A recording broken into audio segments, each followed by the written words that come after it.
Guys, good morning to all of you.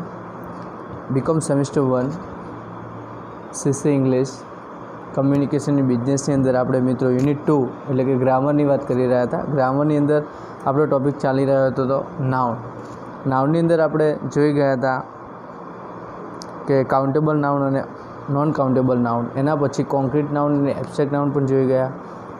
એના પછી 5 types of the noun જે જોઈએ, જે મેન તમારે એક્ઝામમાં તમારે પૂછાય છે. nouns can be divided into 5 categories according to the what they stands for, right? એટલે કે નામ દ્વારા શું સૂચવાય છે તેના આધારે નામના 5 પ્રકારો પાડવામાં આવે છે. એમાં નંબર 1 જે છે આપણે સ્ટાર્ટ કરીએ મિત્રો, અહીંયાથી આપણે જોવાનું છે. નંબર 1 એ છે proper noun.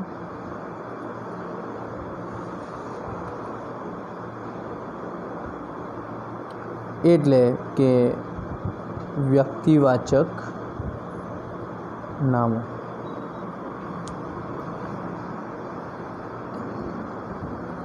A noun which stands for the name of a particular person, place or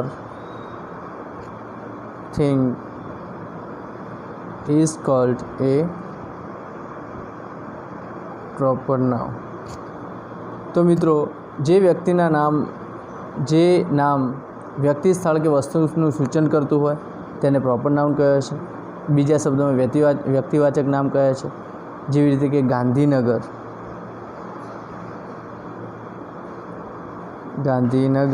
તો ગાંધીનગર એ પ્લેસ છે, બરાબર. ચલો, ઇન્ડિયા કન્ટ્રીનું નામ છે.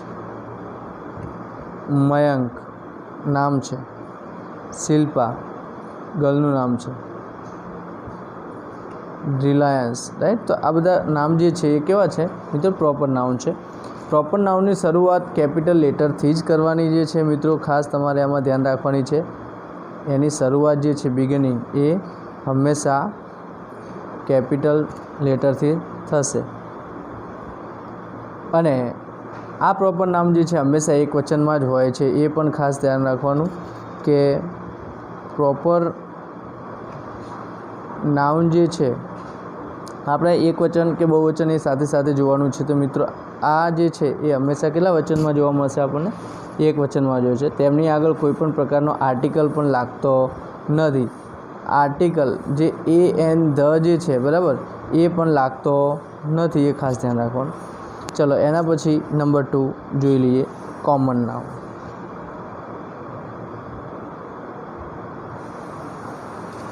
એટલે કે જાતિવાચક નામો. A noun which stands for the class of a person, place or thing is called a common noun, right? જે નામ વ્યક્તિ, સ્થળ કે વસ્તુના વર્ગનું સૂચન કરતું હોય. પહેલાંમાં શું હતું કે નામ વ્યક્તિ, વસ્તુ કે સ્થળનું સૂચન કરતું હોય.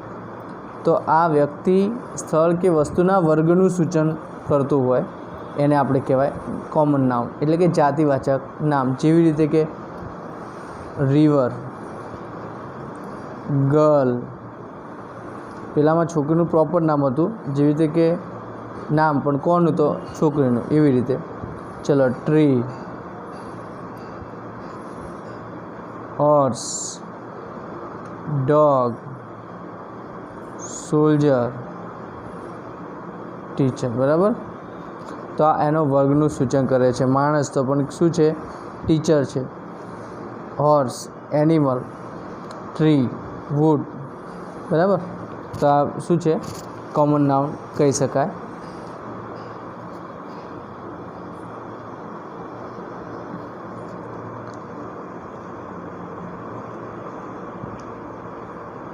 હવે આ શબ્દો જે આપણે જોઈ ગયા કે river, girl, tree, horse, dog and soldier, બરાબર. તો એની સરખામણી કરવા માટે કેટલીક વાર વ્યક્તિવાચક નામોનો ઉપયોગ જાતિવાચક નામ તરીકે પણ થઈ શકે છે. જેવી રીતે કે he is the Newton of our country. Greatest scientist છે ને કે તે અમારા દેશનો ન્યૂટન છે. આપણે એમ કહીએ કે he is the Newton of our country, એ અમારા દેશનો ન્યૂટન છે. તો ગ્રેટેસ્ટ સાયન્ટિસ્ટ જે હતો ન્યૂટન થઈ ગયો, બરાબર. એની જે વાત છે. તો તુલના માટે વ્યક્તિવાચક નામની આગળ જે આર્ટિકલ ધનો ઉપયોગ થાય છે, બરાબર. તો વ્યક્તિવાચક જે છે અહીંયા આગળ કોણ હતું? ન્યૂટન. તો આપણે કેમ અહીંયા આગળ ધ લગાવ્યા? કેમ કે તુલના માટે, બરાબર. બીજી કન્ટ્રીના જે છે સાયન્ટિસ્ટ એમના કરતાં અમારા કન્ટ્રીનો સાયન્ટિસ્ટ જે છે એમની તુલનામાં કેવો છે? એકદમ ગ્રેટેસ્ટ છે. તો આપણે લગાવી શકાય કે તુલના માટે વ્યક્તિવાચક નામની આર્ટિકલ ધનો ઉપયોગ થાય છે.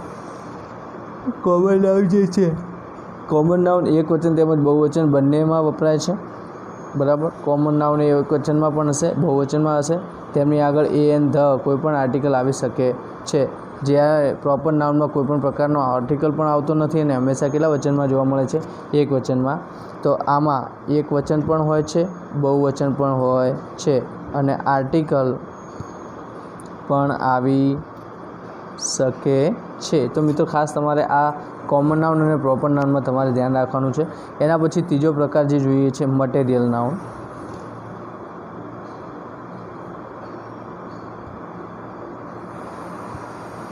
મીન્સ પદાર્થવાચક. મટીરિયલ મીન્સ પદાર્થવાચક નામ. જોઈએ ડેફિનેશન.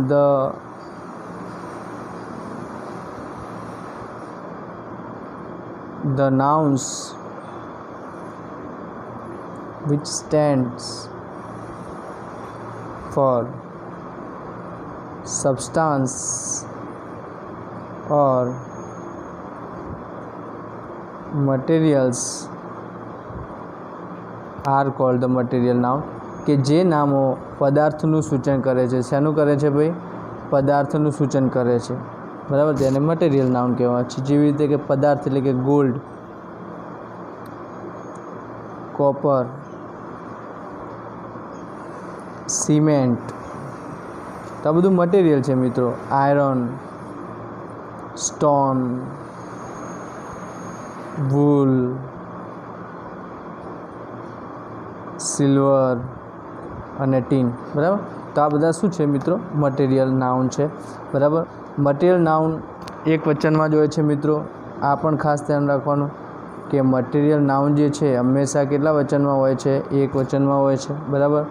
અને ખાસ કરીને આમાં આપણે એક ધ્યાન રાખવાની બાબત છે કે આમાં આર્ટિકલ કોઈ પણ પ્રકારનો એ આવી શકતો નથી. કોઈ પણ પ્રકારનો આર્ટિકલ એ આમાં શક્ય નથી. એટલે આમાં આર્ટિકલ આવશે નહીં મિત્રો. એ ખાસ તમારે ધ્યાન રાખવાની છે. હા, મટીરિયલ નાઉન એક વચનમાં હોય છે. કોઈ પણ પ્રકારનો આર્ટિકલ એ વપરાતો નથી, બરાબર. નિશ્ચિત પદાર્થનું સૂચન કરવા માટે એ ધ આર્ટિકલનો ઉપયોગ થઈ શકે છે, બરાબર. બાકી બીજા કોઈમાં ઉપયોગ થતો નથી. આપણે એવું લખી શકાય કે gold is A precious metal, બરાબર. કે સોનું જે છે એ બહુ કિંમતી ધાતુ છે, બરાબર. પણ એ શું છે? કોઈ નિશ્ચિત પદાર્થ છે, બરાબર. આની અંદર બે પદાર્થની વાત કરવામાં આવેલી નથી. ગોલ્ડ પર્ટિક્યુલર છે, માટે એના માટે આપણે ધનો ઉપયોગ કરી શકીએ છીએ. કેમ કે પર્ટિક્યુલર જે નિશ્ચિત છે, બરાબર, જે ચોક્કસ છે, સર્ટેન છે, બરાબર, ડેફિનેટ છે. તો માટે એની આગળ આપણે the gold is A precious metal, બરાબર. એ રીતે પણ લખી શકાય the gold in this ring is not pure. બરાબર, રિંગની અંદર જે ધાતુ જે છે ગોલ્ડ એ પ્યોર નથી. બરાબર, એ રીતે આ તો મિત્રો મટીરિયલ નાઉનની વાત થઈ. એના પછી ચોથો પ્રકાર જે છે એ કલેક્ટિવ નાઉન. કલેક્ટિવ નાઉન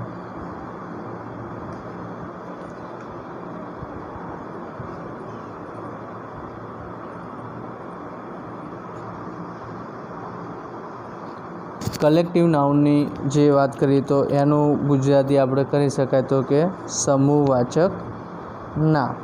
સમૂહવાચક નામ ઇટ મીન્સ કે કલેક્ટિવ નાઉન્સ. ધ્યાન રાખો આમાં શું છે એ જોઈએ.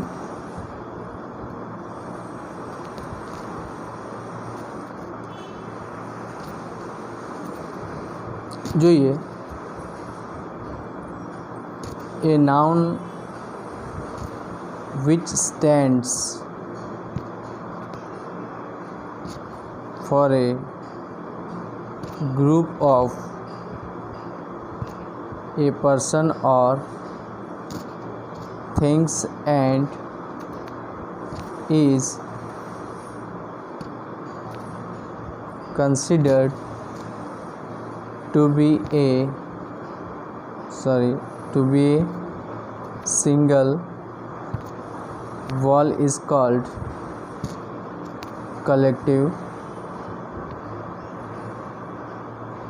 નામ. બરાબર, કે જે નામ કે વ્યક્તિઓ કે વસ્તુઓના સમૂહનું સૂચન કરે તેને કલેક્ટિવ નાઉન કહે છે. બરાબર, કે વ્યક્તિઓ, વસ્તુઓ અને નામ બહુવચનમાં જે છે એ રીતે. બરાબર, તો એને કહેવાય કલેક્ટિવ નાઉન. કલેક્ટિવ એટલે કે ભેગા, કલેક્શન આપણે જે શબ્દ વાપરીએ છીએ. ફોર એક્ઝામ્પલ જોઈએ તો એક વર્ડ લઈએ કે ક્રાઉડ. ક્રાઉડ મીન્સ ટોળું. બરાબર, તો એ કેવું છે collective. Mob, committee, audience, team, family, army, jury, cattle, herd, class, crew, parliament એને પોલ્ટ્રી. તો મિત્રો આ બધા પ્રકારના મેં તમને જે ઉદાહરણ આપ્યા છે એ છે કલેક્ટિવ નાઉન. બરાબર, હવે આમાં એક ખાસ નોંધ કરવા જેવી બાબત જે છે એ છે, ખાસ નોંધવા જેવી બાબત છે એ હું તમને કહી દઉં કે દરેકમાં મિત્રો મેં તમને એક વચનમાં બહુવચનમાં મેં તમને કીધું છે એ પ્રકારે કલેક્ટિવ નાઉન પણ જોઈએ તો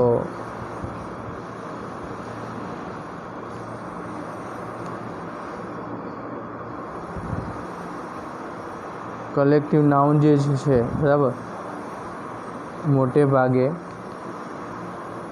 એક વચનમાં હોય છે, પરંતુ તેના દ્વારા તેના વ્યક્તિગત સભ્યનો ઉલ્લેખ થતો હોય શું છે પરંતુ તેના વ્યક્તિગત સભ્યોનો ઉલ્લેખ થતો હોય ત્યારે તે બહુવચનમાં વપરાય છે અને તેના પછી આવતું ક્રિયાપદ બહુવચનમાં હોય છે. બરાબર, આ ખાસ મિત્રો ધ્યાન રાખવાનું કે કોઈપણ વ્યક્તિના સભ્યોનો ઉલ્લેખ, વ્યક્તિના સભ્યો કેટલા છે એનો ઉલ્લેખ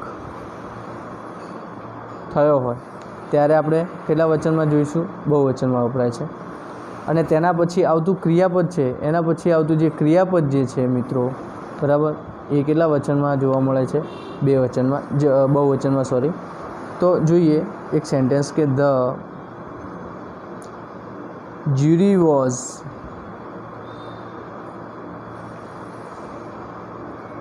anonymous in its verdict. તો આ સિંગ્યુલરની જે વાત કરી છે કે ન્યાયપંચ જે છે, જ્યુરી જે છે ન્યાયપંચ, એ તેમના ચુકાદા માટે કેવું છે? અનોનિમસ છે, મીન્સ એકમત છે, એકમત હતું. બરાબર, the jury were divided in their verdict. તો આ બહુવચનની વાત છે, પ્લુરલની વાત કરી કે ન્યાયપંચના સભ્યોમાં ચુકાદા પ્રત્યે મતભેદ હતો. બરાબર. તો અહીંયા જોઈ શકો છો વર, વોઝ એક વચન અને બહુવચન તમે જોઈ શકો છો.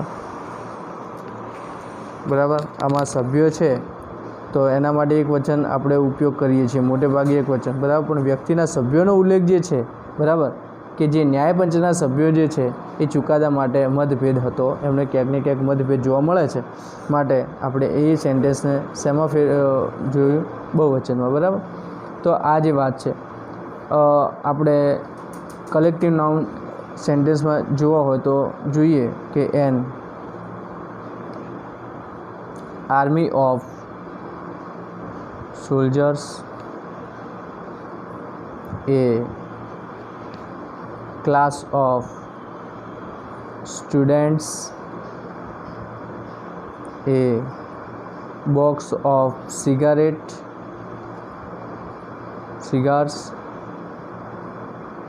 a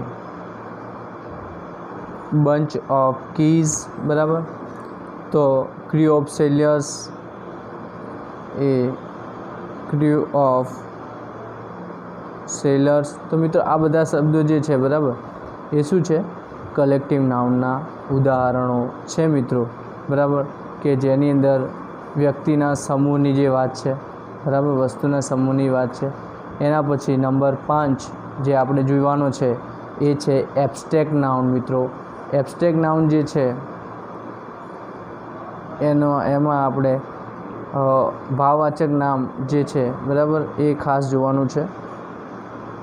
તો ધ્યાન આપો મિત્રો.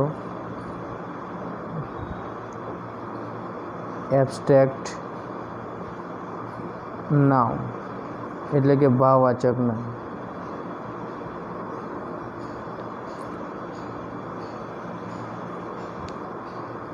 The names of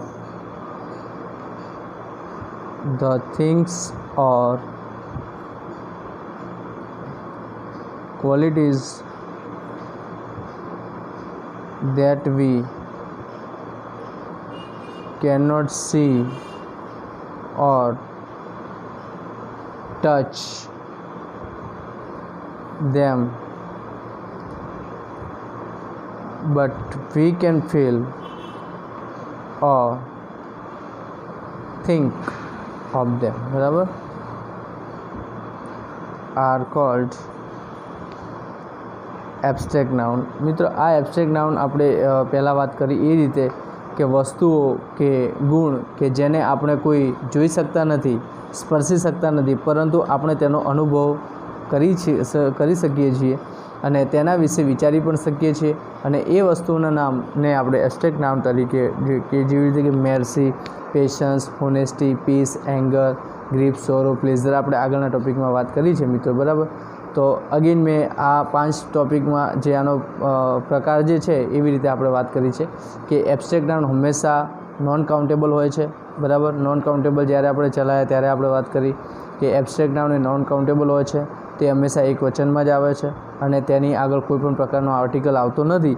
તો એ પણ આપણે જોઈ લઈએ કે એબ્સ્ટ્રેક્ટ નાઉન જે છે, બરાબર, એ હંમેશા કેટલા વચનમાં જોવા મળશે? એક વચનમાં. બરાબર. અને આ કેવો છે? નોન કાઉન્ટેબલ નાઉન છે, ગણી શકાતા નથી. બરાબર. અને આની પાછળ એ આર્ટિકલ્સ એ આવતા નથી, એ પણ ખાસ તમારે ધ્યાન રાખવાનું છે. તો મિત્રો આપણે આ વાત થઈ નાઉન નહીં. બરાબર. કે આટલા પ્રકારના નાઉન જે છે એ આવી શકે છે. બરાબર. કોઈપણ ચોક્કસ વ્યક્તિના ગુણ નિર્દેશ માટે એ આર્ટિકલ આવી શકે છે. બરાબર. એ મેં તમને આગળ ટૉપિક શીખવાડ્યું એ રીતે કે જેવી રીતે એક સેન્ટેન્સથી હું તમને સમજાવું કે કોઈપણ ચોક્કસ વ્યક્તિ માટે ગુણ નિર્દેશક હોય તો આર્ટિકલ આપણે મૂકી શકીએ છીએ, બાકી આનો કોઈ આર્ટિકલ ઉપયોગ થતો નથી. જેવી રીતે કે honesty is the best policy, I praise the honesty of the boy. બરાબર. તો તો આમાં મિત્રો જે honesty is the best, honesty એ બેસ્ટ પોલિસી છે, તો આમાં કોઈ પણ પ્રકારનો આર્ટિકલનો ઉપયોગ જરૂર નથી. પણ આઈ પ્રેઝ, બરાબર, હું એવી પ્રાર્થના કરું તો ઓનેસ્ટી ઓફ ધ બોયઝ, બરાબર, કે એ છોકરાના ઓનેસ્ટી માટે, પ્રામાણિકતા માટે. તો એ પર્ટિક્યુલર ચોક્કસ વપરાય છે કે આ બોયઝ માટે જ છે ઓનેસ્ટી, એના માટે આપણે કયો આર્ટિકલ આમાં યુઝ કર્યો છે? ધ, બરાબર. નંબર ઓફ નાઉન જે આપણે જે કહીએ કે એક વચન ને બહુવચન જે છે, બરાબર, એ આમાં જે છે, બરાબર, સિંગ્યુલર અને પ્લુરલ જે જોઈએ, તો એવું જ કહીએ કે singular and plural is singular a noun denotes only a person or things, in a particular a noun denotes more than one person or thing, right. એટલે કે એક વચન ને બહુવચન જે વપરાય છે, નામ એક જ વ્યક્તિ અને વસ્તુનો ઉલ્લેખ કરે છે. જ્યારે સિંગ્યુલર એક વચન અને એકથી વધુ વ્યક્તિઓ જે છે એ વસ્તુનો ઉલ્લેખ કરે છે, ત્યારે પ્લુરલ બહુવચન ગણાય છે મિત્રો, બરાબર છે. તો singular noun can be turned into plural noun into the following ways, બરાબર. તો મિત્રો અલગ અલગ શબ્દો જે છે, તો એક વચનનું બહુવચન કઈ રીતે થાય એ આપણે એના રૂલ્સ આપણે જોવાના છે મિત્રો, બરાબર. એ એના રૂલ્સ જે છે એ આપણે નેક્સ્ટ વિડીયોમાં જોઈશું. આટલા સુધી રાખીએ છીએ. Thank you.